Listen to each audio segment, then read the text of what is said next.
You may have noticed that the other 8th grade are wearing like a sheriff star. I didn't see. Yeah, why'd you tell us? Because we didn't get to that point. The purpose of the sheriff star is to do a couple of things. Number one is to kind of emphasize that the First Amendment, number one, that's why it's a star. The First Amendment has 5 rights. A star has 5 individual peaks. And the 5 rights of the First Amendment are freedom of speech, which is on one of their spikes, freedom of press, freedom of religion, freedom of assembly, and freedom of petition. If you were to think about these 5 rights as one thing, what would it be? If I gave you those 5 words and said, okay, what is it that those 5 words seem to be talking about? Yes. Ryan, what happened? Did you leave last week and kind of have a brain transplant for some genius young man? That is awesome. That is awesome and kind of random. Our tables. That's random. All right. Ryan got it right. Ryan got it right. Okay, girls, sporty, good looks, and now with a mega brain. Now he's quite a catch, so we'll be taking native flavor. Oh yeah? Well, someone with so many qualities just can't be limited, right? Can't be limited. Alright, just joking. He's taking. Oh, sorry. Bio dancer. Sorry, Eddie. It's okay. Yeah. Next time. Alright, let's continue. The First Amendment has those 5 rights. And the First Amendment is one of 10 amendments. Ricky, those 10 amendments to the Constitution of the United States together have a name. Can you tell me what the name is? You're awesome. What's happening with that corner over there? They are hot today. They are hot today. He said that's the Bill of Rights. And Ricky is right. Now, please, somebody take my pulse. Take my pulse. Make sure that I'm still alive. Because Ryan and Ricky have been right back to back. Right. So, the First Amendment is about expression. It's about our ability to express ourselves freely. It's about our ability to express ourselves freely. Okay? And the way that we express ourselves is through the things that we say. It's with regards to the God or religion that we worship or don't worship. That's an expression. It's the ability to communicate not only to the person in front of me, but to large groups of people. That's where the press comes in. It's to our government. It's to say to our government, this is what I want. Freedom of petition. Okay. Freedom of assembly, we express ourselves when we gather with our friends and we get together for the purpose of resolving a larger problem.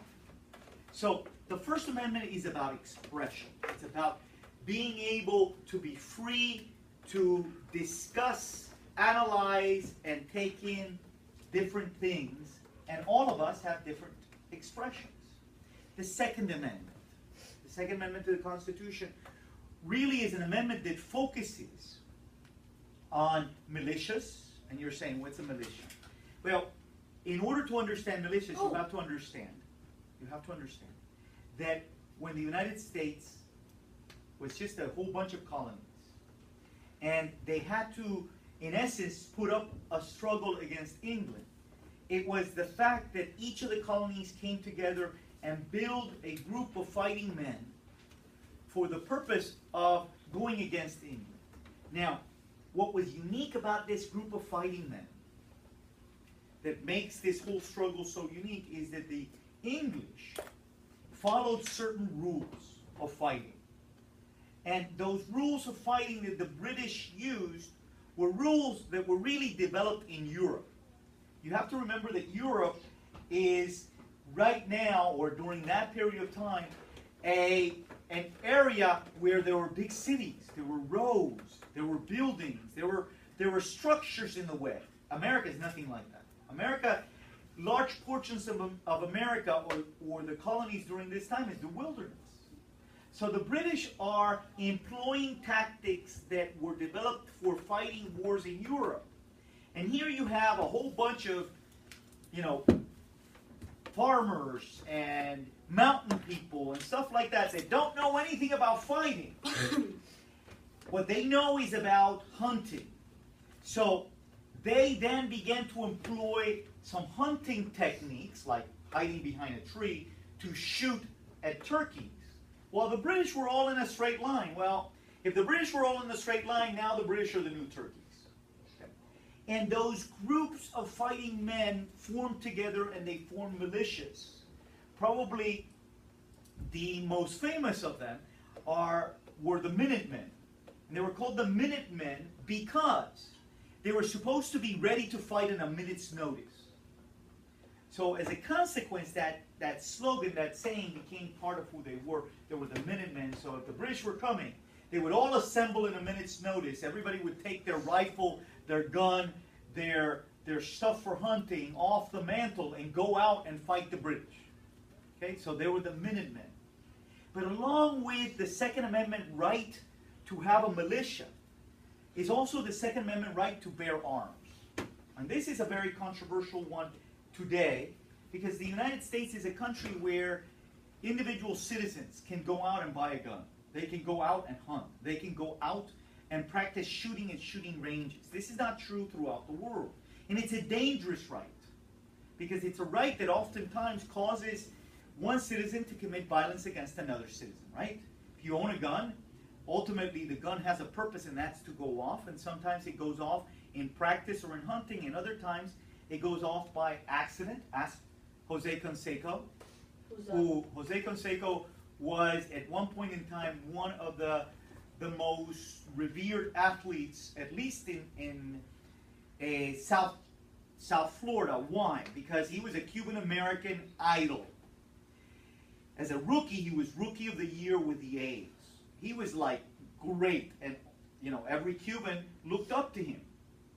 Now the problem is that Jose Canseco didn't grow up very well. I mean, didn't mature very well. He started doing steroids. He was the guy that started this steroid thing in the major leagues. He wrote a book about how he injected people with steroids.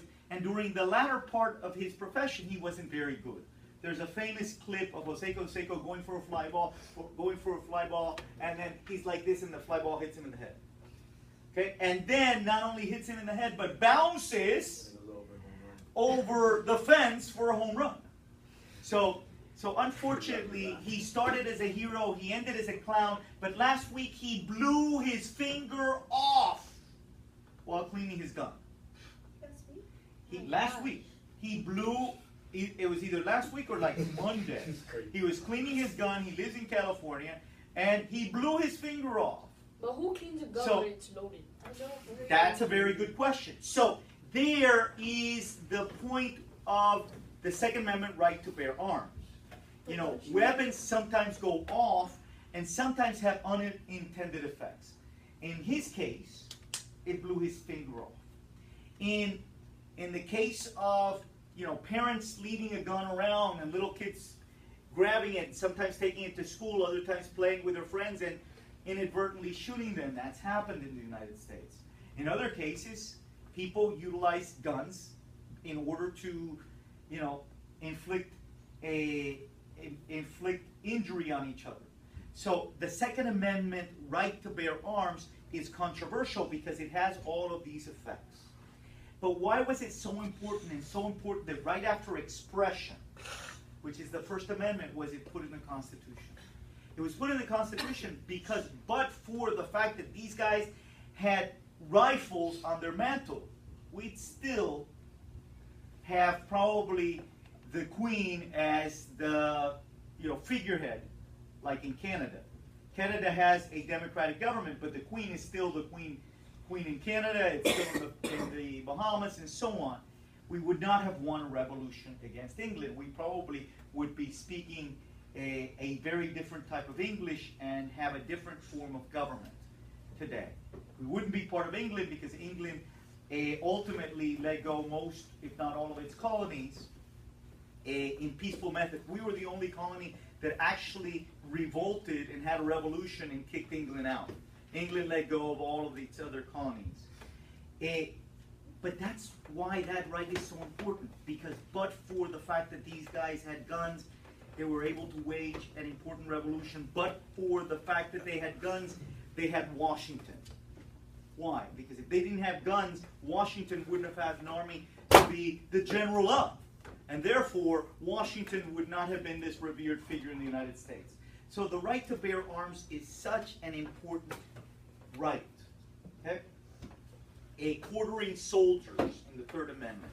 Not that important today, but back then it was pretty important because the British brought their army and said, now where do we put these soldiers? They're here for the purpose of defending the Americans against the natives and against the French, those diabolic French people. They have the audacity of speaking French in the New World. What is that? I'm just joking about the speaking French, but the British saw the French as a real threat to the colonies. Why? Well, because they had just finished fighting a war called the French and Indian War. And many of the natives had been a threat to the colonists. Why? Because we took their land. So the British needed to have armed forces here and said, well, where are we going to put them up? We're going to put them up in your house. So colonists were required to quarter. Quarter is giving house to soldiers. And therefore, the colonists said, this is unfair. This is unfair to us that you bring in people that we don't know, you stick them in our house, and we're supposed to stand by that. So the Third Amendment is an amendment that says that the government cannot order soldiers in time of peace, and there has to be some sort of compensation if they ultimately resolve to do that in the time of war. In the time of war, nobody complains about having soldiers in your house, but in the time of peace, you do. Okay. Now, we get to the 4th, 5th, 6th Amendments. 4th, 5th, 6th Amendment of the Constitution really begin to talk about the rights that you have. Let me say that again. The rights that you have. Who has? You. Okay. Who? Us. Okay. The rights that you have if you're accused of a crime. And hopefully that will never happen to any one of you in this classroom. Let me say that again. I hope, I pray, I beg that none of you are ever in a situation where you're charged with a crime. But if you are, We'll call you for your. I will change my number. If you are, it's pretty good that there is a set or a bundle of rights that you are entitled to have in order to defend yourself. Okay? So if I was thinking about what it was, it's like a defense kit that you can bring out and say, okay, these are the rights that I have. How can I defend myself? Well, number one, the police can't search my stuff without A warrant. Unless there's some expedient circumstance like, I've got a semi-automatic machine gun in my back seat and they stop me for a citation, he sees it there. Well, he doesn't need a warrant. He can just take the gun and arrest me. You think that this is a bad example, but a good friend of mine was a prosecutor. That means the person that charges on behalf of the government, and she was in juvenile. She prosecuted juveniles accused of crimes. In one of her cases, a juvenile was stopped by a police officer and he had an Uzi in the back seat. The officer, an Uzi is a semi-automatic machine gun. So the officer stops him to give him a speeding ticket. He looks in the car and there sitting there is a semi-automatic machine gun, which, by the way, is illegal. So, obviously, he arrests the kid for having possession of the firearm and so on. So there are some expedient circumstances under which the government doesn't need a warrant to search you, but generally it does. The rule is that the government must conduct reasonable searches, and reasonable searches are generally with a warrant. That's the Fourth Amendment. It's an observation that you have a right to your privacy. As a matter of fact, the Supreme Court has said that all of you have a right to be secure in those places that you feel that you have privacy. Now, if you're having a conversation in an elevator that's full of people and you say to your friend, listen, I'm thinking of killing Chum Chum as soon as this elevator stops. Well, the government